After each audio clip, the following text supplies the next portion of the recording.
నిలిచి ఎంతోమంది ఈ రోజున రక్త కొరతతోటి ఒక 25 సంవత్సరాల క్రితం ఉన్నటువంటి మన రాష్ట్రం ఈ రోజున రక్తం కొరత వలన చనిపోతున్నారు అనే ప్రస్తావన రాలేదంటే ఈ రోజున నేను తీసుకున్న నిర్ణయంగా నేను చాలా గర్వపడుతుంటాను.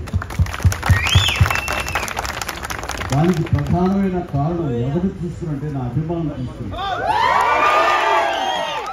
నా అభిమానం లేకపోయి ఉంటే కనుక నేను ఎంతగా నేను స్పందించినా ఎంతగా నేను ఇలాంటి విషయాల్లో ముందంజి వేసినా సరే అది ఇంత సుదీర్ఘంగా ఇంత గొప్పగా ఒక యజ్ఞలాగా ముందుకు కొనసాగిస్తాను. దీనికి కారణమైనటువంటి నా బ్లడ్ బ్రదర్స్కి బ్లడ్ సిస్టర్స్కి ప్రతి ఒక్కరికి నేను ఎప్పుడూ రుణపడి ఉంటాను. ఇదే స్ఫూర్తితోటి ఇదే విధంగా మీరందరూ కూడా సామాజిక సేవ చేస్తూ నన్ను ఉత్సాహపరుస్తూ నేను మరింత స్ఫూర్తితో ముందుకు వెళ్ళేలా మీ అందరూ నాకు అందిస్తే సాగాలి కోరుకుంటూ ఇందాక విధంగా ఈ యొక్క రిపబ్లిక్ డే ప్రత్యేకత ఏమిటంటే నా ఈ సేవలన్నీ గుర్తించి 2006లో నాకు పద్మభూషణ్ అవార్డు ఇచ్చారు.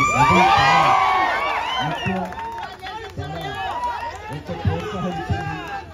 అలాగే ఎదురు చూడని నేను ఊహించినటువంటిది ఈ సంవత్సరం ఈ 2024 రిపబ్లిక్ డే సందర్భంగా నేను నా సేవలు గుర్తించి అది కళాసేవ అయితే ఏమిటి సామాజిక సేవ గుర్తించి పద్మ విభూషణ్ అవార్డు ప్రకటించడానికి నా అంతరంతరాల నుంచి హృదయపూర్వకంగా నేను దీనికి కారణభూతమైనటువంటి ప్రతి ఒక్కరికి నా హృదయపూర్వక ధన్యవాదాలు తెలియజేస్తున్నాను.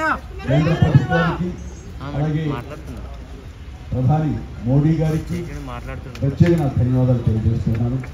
ఈ రోజున పద్మ అవార్డు గ్రహీతలందరూ ఎవరైతే ఉన్నారో ఈ పురస్కారాలు గ్రహించిన ఎవరైతే ఉన్నారో వాళ్ళందరికీ కూడా నేను మనస్ఫూర్తిగా నా శుభాకాంక్షలు తెలియజేస్తున్నాను. జై హింద్.